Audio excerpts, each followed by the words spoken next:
Hello everyone, welcome again to online session of monologue classes. I'm Dinesh Kumar and I'm working as an academic head of monologue classes. So dear students, in today's session I will discuss with you the topic of current legal GK from 1st September to 15th September 2023. In today's video, I will discuss these topics. So these topics are very important from your examination point of view. CBI does not require the permission of government to prosecute officers. तो basically there is act का नाम है Delhi special police act. इसका जो section 6A है, section 6 से ये कहता है कि अगर आप किसी जॉइंट सेक्रेटरी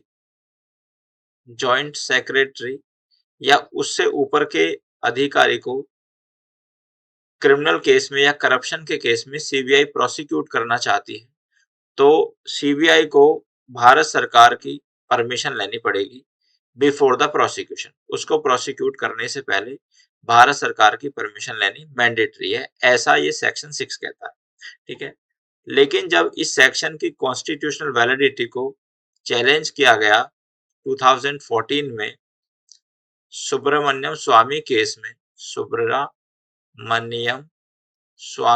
में तो कोर्ट ने ये कहा कि ये जो सेक्शन 6A है it is against article 13 clause 2 of constitution of India.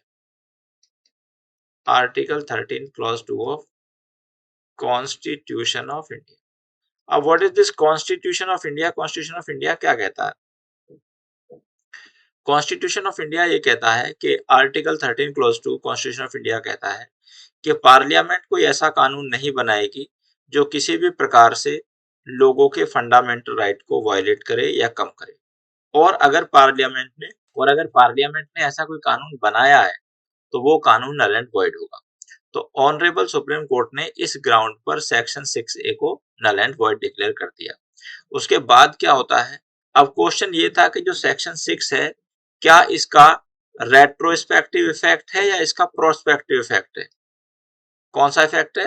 Retrospective effect. Retrospective effect का मतलब है कि जब इसको 2014 में अनकॉन्स्टिट्यूशनल डिक्लेयर किया था तो इसका इफेक्ट क्या 2014 के बाद होगा, मींस 2015, 2016 etc, या 2014 के केसेस 2014 से पहले के केसेस पर भी ये एप्लीकेबल हो सकता है।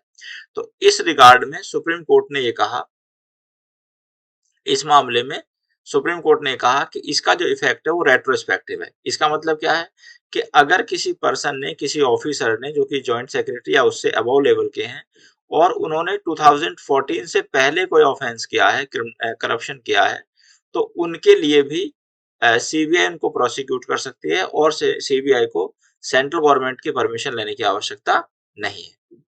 Now we come to the next news, change in the name from India to Bharat. तो जैसे कि अभी आप देखते हैं कि जो हमारी सरकार है उसने रिसेंटली G20 में ये कहा है कि अब इंडिया को भारत से रिप्लेस किया जाएगा। ठीक है, तो इसका हम केवल कॉन्स्टिट्यूशनल एस्पेक्ट देखते हैं। ठीक है, तो बेसिकली ये जो वर्ड है दोनों, इंडिया एंड भारत, दोनों ही हमारे कॉन्स्टिट्यूशन में प्रेजेंटली अवेलेबल है। तो क्या कहता है आर्टिकल 1? क्या कहता है? आर्टिकल 1 कहता है इंडिया, that is Bharat,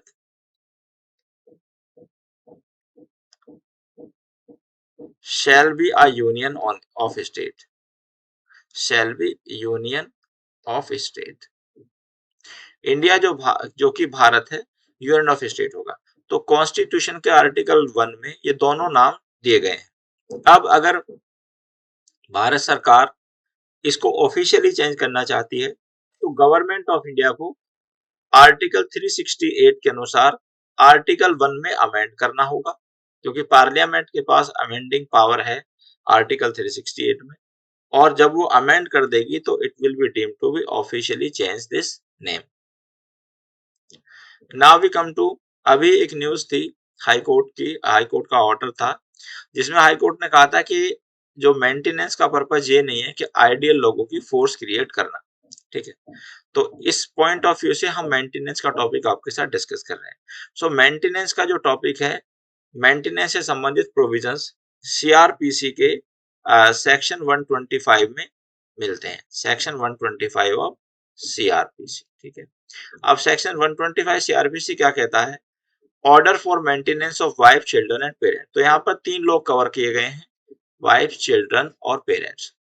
अब कहता है, ये कहता है, इसका क्लॉज 1 कहता है, if any person having sufficient means neglect और रिफ्यूजेस टू मेंटेन, मींस यहाँ पर दो पार्टी हैं, एक पार्टी जो कि मेंटेनेंस को क्लेम करेगी और दूसरी पार्टी जो मेंटेनेंस को देगी। तो यहाँ पर जो मेंटेनेंस देगा उसके पास सफिशिएंट मींस होने चाहिए मेंटेनेंस को देने के लिए, और जो पार्टी मेंटेनेंस को लेगी उसके पास भी मींस नहीं होने चाहिए। ठीक है, तो यहाँ पर प्राइमरी कंडीशन क्या है कि जो मेंटेनेंस लेना चाहता है उसके पास कोई और सोर्स ऑफ इनकम ना हो, या वो अपने आप को मेंटेन नहीं कर पा रहा हो, और जो मेंटेनेंस देना चाहता है या जिससे मेंटेनेंस क्लेम किया जा रहा है उसके पास मेंटेनेंस देने के लिए पैसे हों। ठीक है, तब ही ये मेंटेनेंस के प्रोविजन एप्लीकेबल होते हैं। तो किस किस को मिलता है maintenance? Wife unable to maintain herself, जो अपने आप को मेंटेन नहीं कर पा रही। दूसरा क्या है? लेजिटिमेट और इलेजिटिमेट माइनर चिल्ड्रन। तो यहां पर किसको मिल रहा है? माइनर चिल्ड्रन को मिल रहा है। तो मेंटेनेंस माइनर चिल्ड्रन को मिलता है, भले ही वो लेजिटिमेट हो या इलेजिटिमेट हो। और वेदर मैरिड और not, unable to maintain itself. तो अगर माइनर की शादी भी हो गई है लेकिन वो अपने आप को मेंटेन नहीं कर पा रहा है तो भी उसको मेंटेनेंस देना पड़ेगा।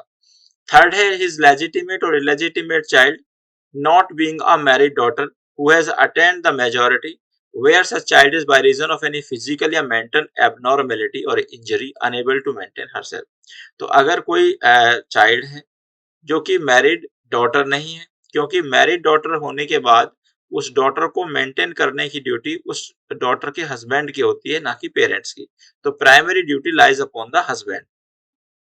अब अगर कोई बच्चा लेजिटिमेट है, इलेजिटिमेट है, और अगर कोई उसको फिजिकली या मेंटल एबनॉर्मेलिटी है, या वो किसी और कारण से, जस्टिसिएबल कारण से अपने आप को मेंटेन नहीं कर पा रहा है, तो यहाँ पर उसके पेरेंट्स की ड्यूटी है कि वो उसको मेंटेन करें।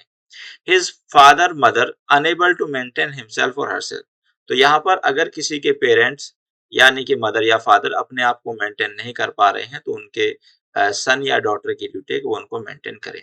अब इस केसेस में फर्स्ट क्लास मजिस्ट्रेट के पास ये पावर होती है कि वो मेंटेनेंस का ऑर्डर पास कर सकता है। अब यहाँ पर क्या है कि वाइफ जो है, wife is not entitle for maintenance. तो as a general rule wife का राइट है कि वो मेंटेनेंस लेगी अपने हस्बैंड से, लेकिन इन दो सिचुएशन में वो मेंटेनेंस लेने का उसका राइट नहीं है, या ये राइट फोरफीट हो जाएगा, हम ऐसा बोल सकते हैं। पहला क्या है? If she is living separately without any just and reasonable ground. तो अगर वो अलग रह रही है बिना किसी जस्ट या रीजनेबल ग्राउंड के, तो मतलब अगर हस्बैंड उससे कहता है कि मैं आपको मेंटेन तो करूंगा लेकिन उसके लिए आपको मेरे साथ रहना पड़ेगा, और वो बिना किसी रीजनेबल ग्राउंड के उसके साथ रहने से मना कर देती है, तो यहाँ पर she won't be entitle for the maintenance. Second, अगर वो एडल्ट्री में रह रही है। एडल्ट्री का मतलब है अगर उसके सेक्स और रिलेशनशिप है किसी और आदमी के साथ, सेक्शन 497 आईपीसी के अनुसार। ठीक है, तो यहाँ पर इन दो ग्राउंड पर वो मेंटेनेंस के लिए उसका कोई राइट नहीं होगा। थर्ड पॉइंट ये है कि इसमें वाइफ की डेफिनेशन में जो यहाँ पर ये वर्ड वाइफ लिखा हुआ है बच्चों, इसका मतलब होता है इवन डाइवोर्स वाइफ। ये बड़ा इंपॉर्टेंट पॉइंट है। तो मतलब अगर किसी फीमेल की पहले शादी हुई किसी मेल के साथ और उसने अपने हस्बैंड से डाइवोर्स ले लिया, तो for the purpose of maintenance she will be deemed to be wife, लेकिन वो केवल मेंटेनेंस पर्पज के लिए। अब ये राइट कब तक मिलेगा उसको? जब तक वो दूसरी शादी नहीं करती। तो अगर उसने एक हस्बैंड से डाइवोर्स ले लिया है और दूसरे हस्बैंड से शादी कर ली है, तो फिर उसको मेंटेन करने की ड्यूटी वो सेकंड हस्बैंड की है, ना कि फर्स्ट वन की जिसने कि उससे डाइवोर्स ले लिया है। Now we come to section 69 of the Bharatiya Nyaya संहिता 2023। तो जो भारतीय न्याय संहिता 2023 क्या कहता है?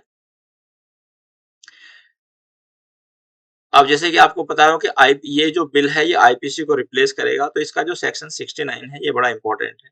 सेक्शन 69 कहता है कि जो कोई डिसीटफुल मीन्स से या कोई ऐसा प्रॉमिस करके किसी लड़की के साथ मैरिज का प्रॉमिस करके और उसकी इंटेंशन नहीं है कि वो उससे मैरिज करेगा, ठीक है, और उसके साथ वो सेक्सुअल इंटरकोर्स करता है, तो ऐसा व्यक्ति जो है वो रेप के लिए दोषी नहीं होगा, not amounting to offence of rape. लेकिन उसको जो पनिशमेंट मिलेगा वो 10 years तक उसको पनिशमेंट मिल सकता है, उसको इम्प्रिजनमेंट मिल सकता है, and shall also be liable to fine. ठीक है, तो पहला टेक्निकल पॉइंट है कि यहाँ पर अगर कोई व्यक्ति उससे डिसीटफुल मीन्स यानी कि उससे शादी करने के लिए झूठा प्रॉमिस करता है, या उससे कोई और प्रॉमिस करता है, ठीक है, और उसके साथ सेक्सुअल इंटरकोर्स करता है, तो यहाँ पर वो पर्सन रेप का दोषी नहीं होगा, लेकिन उसका पनिशमेंट जो है वो 10 years तक एक्सटेंड हो सकता है। अब यहाँ पर deceitful means shall include false promise of employment और promotion, inducement, marrying after suppressing identity. ठीक है, तो यहाँ पर फॉल्स प्रॉमिस में क्या आएंगे, जैसे कि किसी को झूठा प्रॉमिस ये दिला देने कि उसकी नौकरी लगवा देगा, या उसका प्रमोशन करा देगा, या किसी और प्रकार से उसको इंड्यूस करना, तो इन सिचुएशन में वो पर्सन लायबल होगा। अभी ये केवल बिल है, अभी ये एक्ट नहीं बना हुआ है, तो इसके प्रोविजंस जो है वो मैंडेटरी नहीं है, लेकिन ये जब ये एक्ट बन जाएगा तो इसका यही प्रोविजन लीगली बाइंडिंग इफेक्ट रखेगा। So that's all for today my dear students, I will come again with next such video.